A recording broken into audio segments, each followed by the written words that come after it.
Assalamualaikum warahmatullahi wabarakatuh. Alhamdulillah anak-anakku semuanya, kita bertemu lagi masih dalam acara Pendais, Pendidikan Dasar Islam. Kita akan belajar menulis bersama-sama ya, mulai dari kelas 1 sampai kelas 6. Tapi ada pembedaan untuk materinya nanti ya. Untuk kelas 1 dan kelas 2 nanti khusus menuliskan huruf hijaiyah. Kemudian untuk kelas 3 dan kelas 4 nanti sudah mulai menyambungkan hurufnya, dan kelas 5 dan 6 juga sama ya.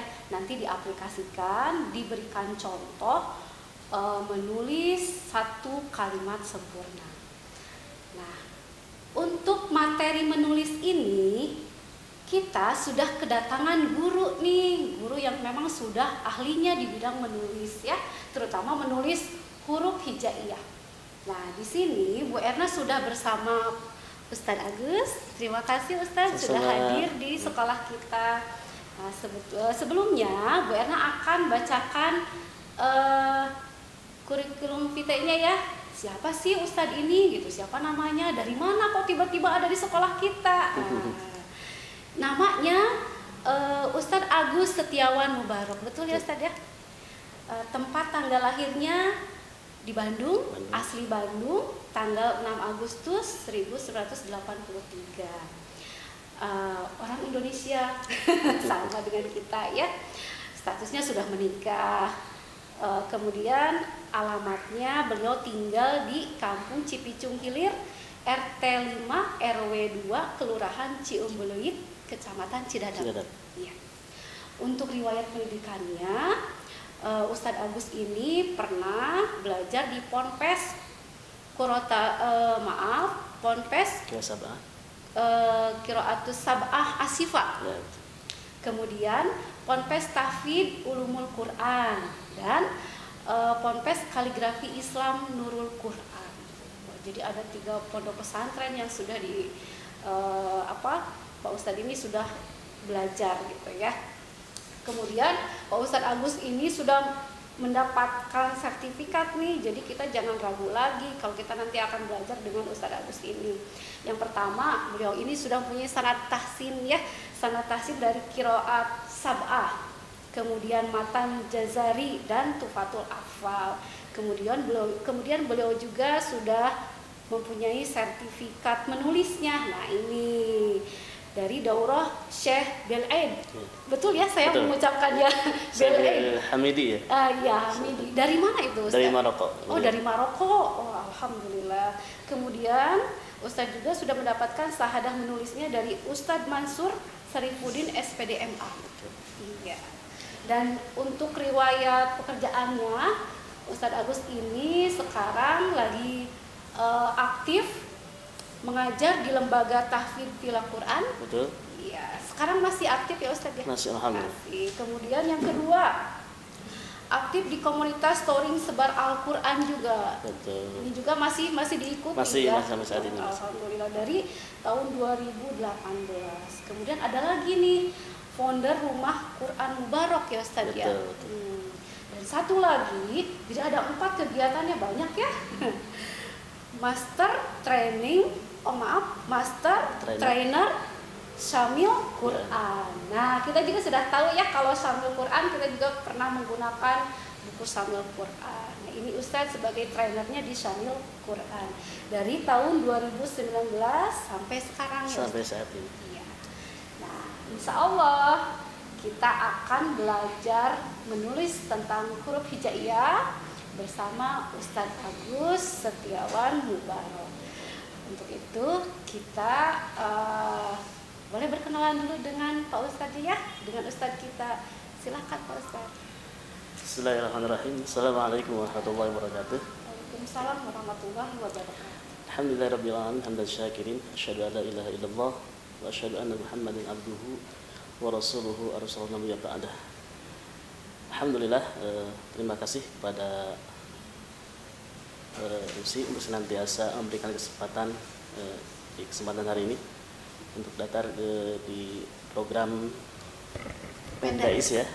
Pendais insya Allah untuk materi kitabah atau bahasa kitanya dikatakan dengan imla ya, karena ada beberapa tingkatan. Jadi kalau kita katakan kaligrafi itu lebih kelasnya lebih lanjut lagi. Nah, tapi kalau untuk anak-anak kita cukup dengan menyebutnya dengan kitabah. Ya.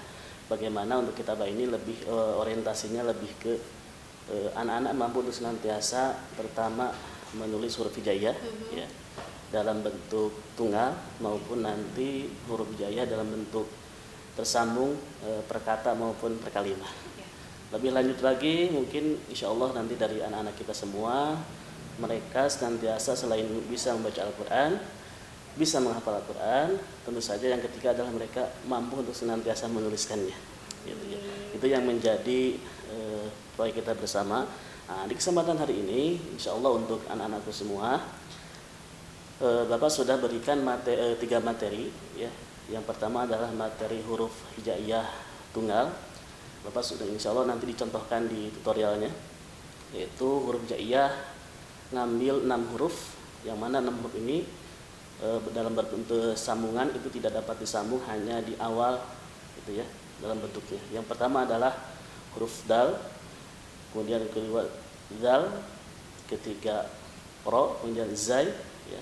Berikutnya adalah waw dan alif. Total 6 huruf, tapi nanti dipraktekkan adalah diwakili dengan 4 huruf. Kemudian materi yang kedua, insya Allah materinya adalah huruf tunggal dalam bentuk huruf sambung dalam bentuk kata ya. Dan sudah Bapak contohin insya Allah nanti di tutorialnya kita contohkan dengan kalimat thayyibah gitu ya. Kemudian nanti anak-anak juga belajar juga di materi yang ketiga, insya Allah materi ketiga ini sudah dicontohkan huruf sambung dalam berbentuk kalimah. Nah, itu mungkin 3 materi ini insya Allah bisa dipelajari sama dari mulai kelas 1 sampai dengan kelas 6. Begitu mungkin. Ya, terima kasih Ustadz. Nah, anak-anakku semuanya, silahkan kalian sekarang siapkan pensil dan buku tulis ya, atau kertas folio boleh. Yang penting lembarannya yang bergaris gitu ya, biar memudahkan untuk menulisnya. Betul. Ya, silakan siapkan pensil penghapus dan alat tulisnya. Kita ikuti bersama. Untuk materi menulis kelas 1 dan 2 nanti akan terpisah. Kelas 3 dan 4, kemudian kelompok kelas 5 dan 6. Silakan persiapkan.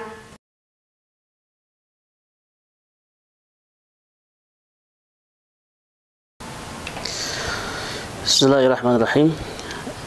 Anak-anak sekalian, insya Allah di kesempatan kali ini Bapak akan mencontohkan materi yang pertama, yaitu materi huruf tunggal. Insya Allah Bapak akan mencontohkan 5 huruf yang berasal dari pengambilan huruf tunggal alif. Kita lihat. Yang pertama, cara penulisan huruf alif. Huruf alif ini secara penulisannya adalah secara aturan atau kaidahnya dia tidak tegak atau tidak lurus, tapi ada kemiringan ya. Dan hanya satu pola saja, kemiringan ke sebelah kiri. Kemiringan ini disebut di dalam ilmu menulis adalah disebut dengan busolah ya. Busolah. Nah, kemudian kalau di buku ini, kalau di kertas ini, dia memakan 2 kotak ya, atau 2 tingkat, 2 makom untuk garisnya.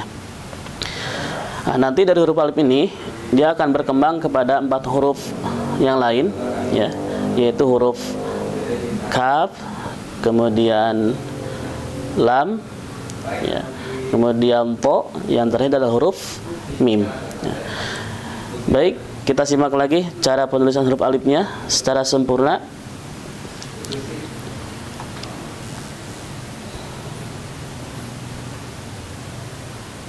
Nah, Jadi huruf alif ini hanya memiliki satu pola saja. Kemudian secara posisi huruf alif ini adalah di atas garis tengah. Nah, kita anggap garis yang ini adalah sator tengahnya atau garis tengahnya. Jadi huruf alif ini dia posisinya berada di atas garis. Baik, huruf berikutnya yang ada andi dari huruf alif adalah yang kedua, yaitu huruf kaf. Ya. Kita lihat huruf kaf, dia memiliki dua pola. Yang pertama diawali dari kita membuat huruf alif dulu dengan sedikit kebiringan, mentok sampai garis tengah. Kemudian kita membuat garis yang bawah.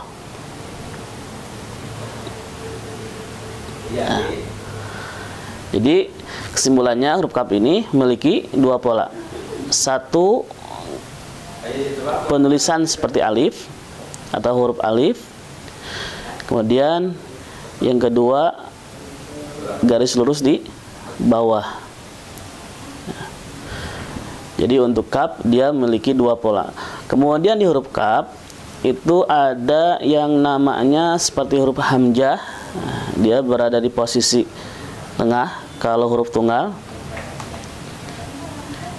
Ini namanya adalah syarah, ya. Syarah atau syarah. Nah, ini. Posisi syarah ini tidak sembarangan menulis atau tidak sembarangan ditulis, karena dia posisinya untuk kepala itu menghadap ke atas. Nah, kemudian ekornya menghadap kepada akhir garis yang bawah. Ya. Kemudian yang perlu diperhatikan adalah dari huruf kaf ini panjang garis bawah itu lebih sedikit daripada huruf alifnya. Nah, diulangi. Jadi cara penulisan huruf kaf dia memiliki dua pola. Satu diambil dari huruf alif, kemudian yang kedua garis lurus di bawah. Yang ketiga adalah cara penulisan syarahnya, ya, yang seperti hamzah. Baik, kita ulang cara penulisan huruf kaf secara lengkap.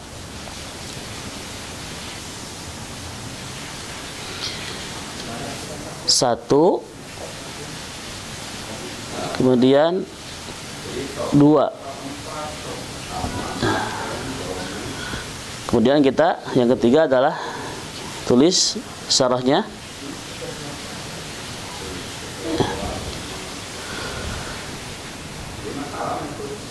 Satu, kemudian dua. Nah, huruf berikutnya masih mengambil daripada huruf alif, yaitu ada huruf lam. Ya. Posisi huruf lam ini dia sedikit berbeda karena ekornya nanti berada di garis di bawah garis tengah. Kita lihat huruf lam ini memiliki tiga pola dalam penulisan. Seperti biasa kita membuat huruf alif dulu, kemudian melebihi daripada garis tengah atau garis bawah. Satu. Kemudian yang kedua adalah membuat lengkungan. Dua. Kemudian lengkungan terakhir ke atas. Tiga. Satu, dua, tiga.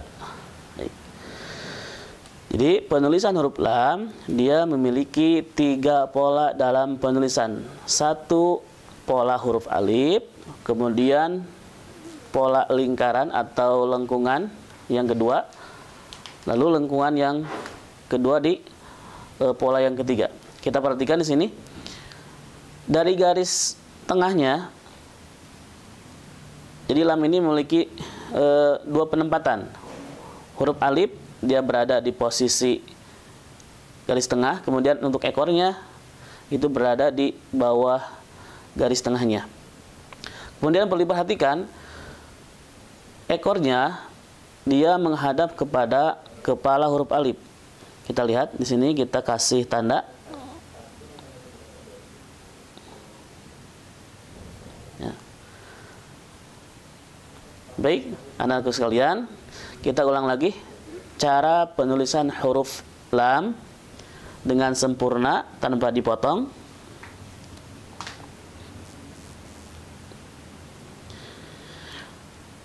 Satu, bentuk alif, kemudian lengkungan, 2, 3.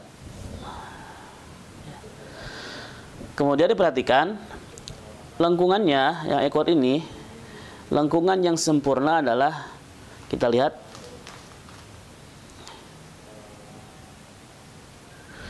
lengkungan yang sempurna dia dapat berbentuk seperti bayudoh, atau bahasa kitanya dibahasakan dengan telur, ya. Jadi untuk ekornya, lengkungannya itu dapat berbentuk bulat seperti telur. Ini. Kesimpulannya, jadi lam ini memiliki 3 pola: 1 huruf alifnya, 2 lengkungannya, 3 masih lengkungan. Ya.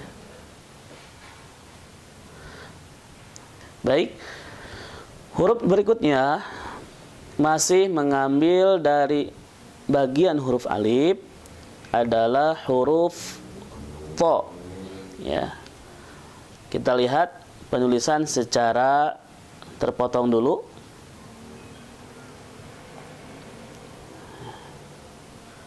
Kita bentuk setengah lengkungan dari garis tengahnya. 1. Ya. Kemudian yang kedua masih garis lengkungan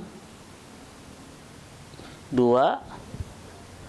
Lalu huruf alifnya itu berada di pola yang ketiga dengan sedikit kemiringan. Kita lihat polanya. 1, 2, kemudian huruf alifnya ada di pola ketiga. Posisi huruf to itu sama dengan posisi huruf alif dan kaf. Dia posisinya berada di atas garis tengah, dia tidak ke bawah. Kemudian kita lihat di sini ada ekor huruf to. Itu kalau secara mizan ini ukuran, dia memiliki hanya 2 titik saja panjangnya. Kemudian posisinya menghadap ke sebelah kiri atas, ya. Dia tidak lurus. Ya. Baik, kita ulang penulisan secara sempurna.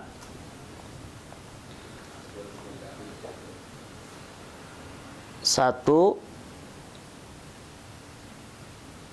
2, kemudian alifnya di pola ketiga.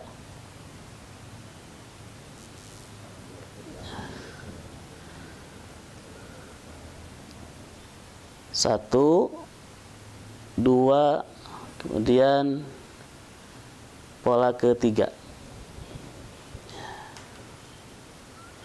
Baik, huruf berikutnya masih mengambil daripada huruf alif. Ini adalah huruf yang terakhir, ya, yaitu huruf mim. Ya, kita lihat mim memiliki 3 pola penulisan. Ya. Pola pertama, 1 membuat lengkungan. Ya. Ini lengkungannya sama dengan huruf dal. Kemudian pola kedua, lengkungan lagi. Nah, baru huruf alifnya itu ada di pola yang ketiga dengan sedikit kemiringan. Tadi disebut dengan busolahnya. Nah, kita lihat 1, 2, huruf alifnya berada di posisi pola ketiga. Nah, kemudian posisi huruf mim, dia berada di atas garis tengah itu hanya kepalanya saja. Jadi sisanya untuk ekor atau huruf alifnya itu berada di bawah garis. Kita simak penulisan mim secara sempurna.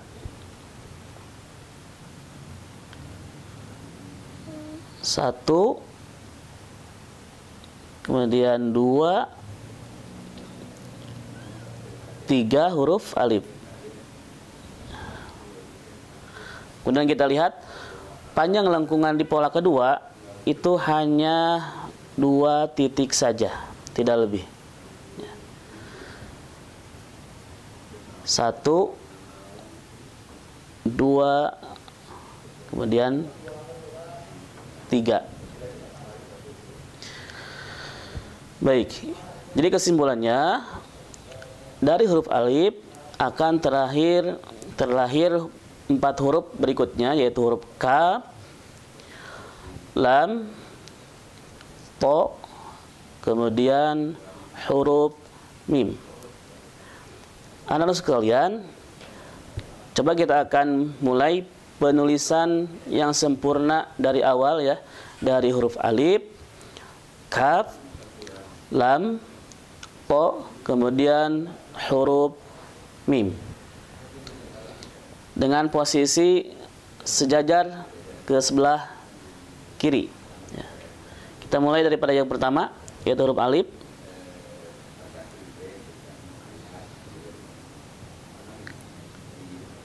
Satu. Kemudian yang kedua, kaf.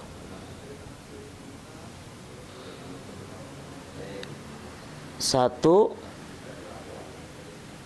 2. Jangan lupa untuk syarahnya.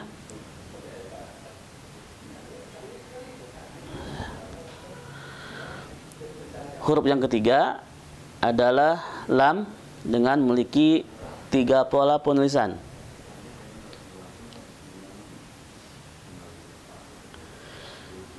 Satu sampai melebihi garis tengah.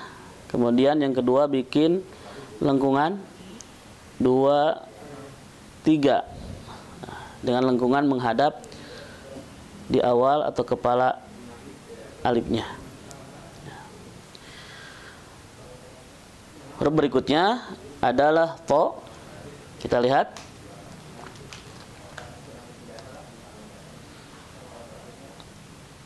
Satu, 2, kemudian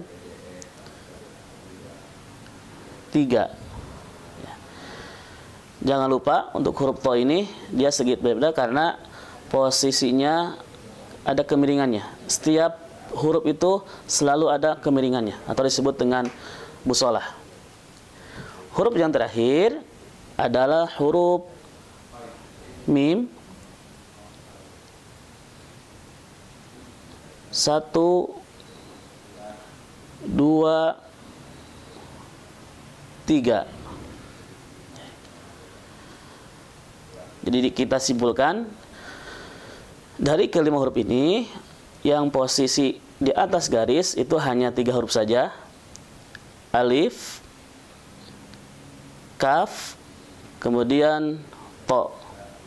Untuk lam dan mim, dia posisinya ada sebagian yang di atas garis, ada sebagian yang di bawah garis tengah. Jadi setiap tulisan itu ada garis tengahnya. Kita lihat ini garis tengahnya.